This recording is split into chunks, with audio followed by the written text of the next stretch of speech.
নমস্কার, সবাইকে স্বাগত সুজিত পাঠক অ্যাস্ট্রোলজি চ্যানেলে। আজকে আমি আপনাদের সামনে নিয়ে এসেছি 2026 সালের রাশিফল, বার্ষিক রাশিফল। এবং আজকে যে রাশিটি নিয়ে আমি আলোচনা করব সেটি হলো মকর রাশি। মকর রাশির জাতক জাতিকারা এই 2026 সালে কী ফল পেতে চলেছে তারই একটি ছোট্ট আলোচনা।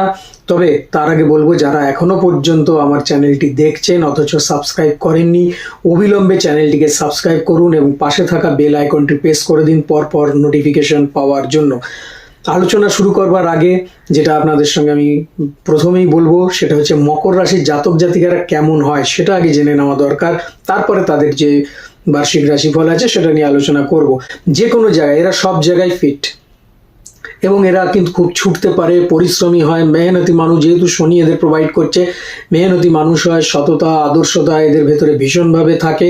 তবে কেউ যদি এদেরকে পেছনে লাগে বা কেউ যদি এদের সাথে বদমাইশি করে, কোনো রকমভাবে ছেড়ে কথা কিন্তু এরা বলে না। প্রতিবাদ করবার মতন একটা মানসিকতা এদের ভেতরে থাকে, নীতি বোধ এবং আদর্শ এদের সবসময় পিছু ছাড়ে না, তাই নিয়ে তারা চলে। তবে হ্যাঁ, জীবনে নানা রকম স্ট্রাগলের মধ্যে দিয়ে এরা এগোয়, স্ট্রাগলের মধ্যে দিয়ে এগিয়ে গিয়েও কিন্তু এরা ভীষণভাবে একটা জায়গায় পৌঁছে যেতে পারে। তবে মকর রাশির শনি কিন্তু ভীষণভাবে স্ট্রং হয়, খুব পজিটিভ হয়। তবে এদেরকে একটুখানি ধাক্কা দিতে হয়, মানে তুমি এটা পারবে, তোমার দ্বারা এটা হবে, এই জিনিসটা যদি একবার এদের ভেতরে ঢুকে যায় বা এদেরকে ঢুকিয়ে দেওয়া যায় তাহলে পরে এরা কিন্তু খুব সুন্দরভাবে কাজ করে বেরিয়ে আসতে পারে। সফলতা এদের নখের ডগায় থাকে, এরা যে কোনো কাজ সেভাবে করলে পরে সফলতা অবশ্যই এদের ক্ষেত্রে আসে। তাহলে চলুন দেখে নি 2026 সালে মকর রাশির ক্ষেত্রে কেমন থাকতে চলেছে। 2026 সাল, নতুন বছর, নতুন শিক্ষা, নতুন কিছু, অর্থাৎ একটা জোয়ার আসবে। খুব ভালো একটা সময়ের সূচনা হচ্ছে 2026 সাল আপনাদের ক্ষেত্রে। অবশ্যই সেক্ষেত্রে শুভ। আপনি নতুন কোনো জিনিস শিখবেন, নতুন কোনো প্রফেশনের ভেতরে ঢুকবেন, নতুন কোনো ব্যবসা আপনি লঞ্চ করতে পারেন। প্রত্যেকটা ক্ষেত্রে আপনার সফলতার পদক্ষেপ থাকবে এবং সেক্ষেত্রে আপনি এগিয়ে যেতে পারবেন। ছোট ভাই বোন থাকলে পরে তাদের শরীর স্বাস্থ্য নিয়ে কম বেশি ভোগাবে। তারা হয়তো কোনো ক্রনিক ডিজিজের মধ্যে যারা ভুগছেন তাদের ক্ষেত্রে একটু সমস্যা বাড়তে পারে, সেক্ষেত্রে হসপিটাল দৌড়দৌড়ি আপনাকে করতে হতে পারে। আসলে আপনি এত চ্যালেঞ্জ দেখেছেন 2025 সালে যে তার ভেতরে যদি আপনার একটুখানি অর্থাৎ 1%ও ভালো লাগে বা ভালো পাওয়া যায়, সেটাকে কিন্তু আপনি আঁকড়ে ধরবেন যে আমার সবটাই ভালো হচ্ছে এবারে, এবং এই পজিটিভ থিঙ্কিংটা রাখাটাই সবচেয়ে ভালো।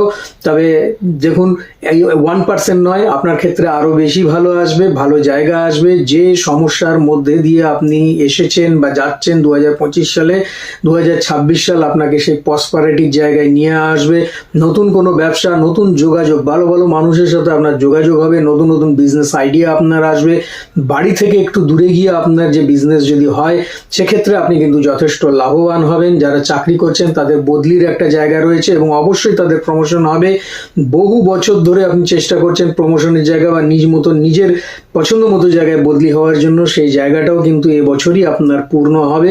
অতএব কর্মক্ষেত্রেও বেশ শুভপ্রদ। যারা প্রাইভেটে চাকরি করছেন তাদের ক্ষেত্রে বলবো, ঊর্ধ্বতন কর্তৃপক্ষ আপনার পকেটে থাকবে, অর্থাৎ আপনি যা বলবেন তাই শুনবে এবং আপনি আপনার কর্মের যে স্বীকৃতি সেটা কিন্তু এবছর পেতে চলেছেন। অবশ্যই সেটার পুরস্কার আপনি পাবেন। তবে যতটুকু পাবেন মনে হবে আরও চাই, চাহিদা কিন্তু আরও বাড়তে থাকবে। আসলে কথা আছে না যে যে একটুখানি পায় তার আরও একটু দরকার, কিন্তু এটা আপনার দোষ নয়। আপনি এই বিগত বছরগুলোতে যে পরিমাণ ভুগেছেন, যে পরিমাণ লস করেছেন, যে পরিমাণ সমস্যার মধ্যে গেছেন, তা কাজে এটা চাওয়াটা আপনার ক্ষেত্রে বাঞ্ছনীয় যে আমার আরও দরকার, আরও একটু বেশি দরকার। এই পরিশ্রমের জায়গাটাও আপনার থাকবে এবং এই চাওয়ার যে খিদে বা নেশা, এটাই কিন্তু আপনাকে সফলতার দিকে অনেকটা ধাপ এগিয়ে দেবে। মনের কোনো কথা কাউকে বলতে যাবেন না। আপনি কি করতে যাচ্ছেন, আপনার স্ট্র্যাটেজি কোনো রকম দিয়ে, সেটা বিজনেস ক্ষেত্রে হোক, কর্মক্ষেত্রে হোক, আপনার প্রফেশনাল ক্ষেত্রে হোক, কোনো ক্ষেত্রে কাউকে কিছু মনের কথা বলবেন না। সেটা মনের ভেতরে রাখুন, দেখুন আপনার কাজ কিন্তু সাকসেস হবে। প্রচুর ছোটাছুটি হবে এবছর। এই 2026 আপনাকে ঘরে বসতে দেবে না, ছোটাছুটি করাবে, ভীষণ দৌড়ঝাঁপ করাবে, পরিশ্রম করাবে এবং এই পরিশ্রমের পরেই কিন্তু আপনাকে সঠিক ফলটা এনে দেবে শনি মহারাজ। দাম্পত্য জীবন যদি দেখি তাহলে পরে দাম্পত্য জীবনে একটা গতানুগতিক বা একঘেয়ে ব্যাপার আসবে। অবশ্যই এই নয় যে আপনাদের মধ্যে মতানৈক্য হবে, মনোমালিন্য হবে, এরকম কোনো ব্যাপার নেই। মনে হবে যেন ওই থোড় বড়ি খাড়া, খাড়া বড়ি থোড়, একটা মানে গতানুগতিক যেমন চলছে সেরকম জায়গা। সেই জায়গা থেকে বাঁচতে গেলে পরে অবশ্যই কোনো মন্দিরে যান, কোনো নির্জন জায়গায় যান, একশো সাথে বসুন, গল্প করুন, আধ্যাত্মিক চিন্তা ভাবনা করুন, কেননা এবছর আধ্যাত্মিক উন্নতির জায়গা আপনার কিন্তু প্রবলভাবে রয়েছে। যে কোনো সংগোষ্ঠী করুন, সৎসঙ্গ করুন, এগুলো করলে পরে কিন্তু আপনার মনের বিকাশ ঘটবে, মনে পজিটিভ থিঙ্কিং আসবে এবং আপনি কিন্তু এগিয়ে চলার যে উইল ফোর্স সেটা কিন্তু ভীষণভাবে পাবেন। এটা আপনারা একবার করুন। যদি আপনি চাকরি করেন, চাকরি ক্ষেত্রেও আপনার আর্থিক ভালো হবে। যদি ব্যবসা করেন তাহলে যে ব্যবসা শুয়ে গেছে সেই ব্যবসাও কিন্তু এবারে উঠে দাঁড়াবে। একদম কোনো চিন্তার ব্যাপার নেই, সুন্দরভাবে এগিয়ে যান।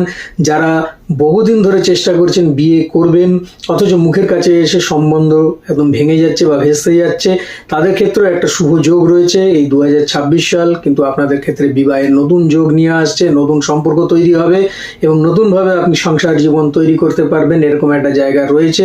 তবে চেষ্টা নিজের থাকা দরকার অবশ্যই, তাহলে পরে আপনি সেক্ষেত্রে সাকসেস হবেনই হবেন। গৃহ রেনোভেশনের একটা জায়গা পাওয়া যাচ্ছে, অর্থাৎ আপনার বাড়ি যদি অর্ধেক হয়ে থাকে সেই বাড়ি কিন্তু এবারে পূর্ণ হবে। যারা আইনি জটিলতার মধ্যে দিয়ে যাচ্ছিলেন বা শরিকি সমস্যার মধ্যে দিয়ে যাচ্ছিলেন তাদেরকে বলবো যে আপনাদের আইনি সমস্যা অনেকটা রিলিজ হবে এবং কিছু কিছু ক্ষেত্রে আপনার জিতের জায়গাও পাওয়া যাচ্ছে এবং শরিকি সমস্যাও কিন্তু আপনি অনেকটাই মিটিয়ে নিতে পারবেন। সেক্ষেত্রেও বেশ ভালো জায়গা রয়েছে। ভ্রমণে আনন্দ পাবেন, সেক্ষেত্রে আপনার আর্থিক লাভও হবে ভ্রমণের ক্ষেত্রে।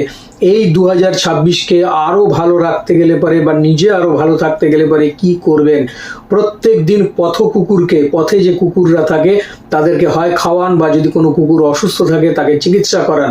এটা করলে পরে আপনার ক্ষেত্রে ভালো। এবং প্রত্যেক শনিবার বা মঙ্গলবার যদি দক্ষিণাকালীর পুজো দিতে পারেন, কোনো মন্দিরে গিয়ে পুজো দিয়ে আসবেন এবং দক্ষিণাকালীর স্তোত্র পাঠ করুন। দেখুন 2026 সাল আপনি কিভাবে এগিয়ে আসেন বা কিভাবে আপনার যে গ্রোটা তৈরি হয়, উন্নতিটা আপনি দেখে নিতে পারবেন। তাহলে বন্ধুরা, আজকে এই পর্যন্তই। আগামী দিন আরও আরেকটি রাশিফল নিয়ে আমি আপনাদের সামনে উপস্থিত হচ্ছি। ততক্ষণের জন্য সবাই ভালো থাকুন, সুস্থ থাকুন এবং অবশ্যই আমার চ্যানেলের সঙ্গে থাকুন। নমস্কার।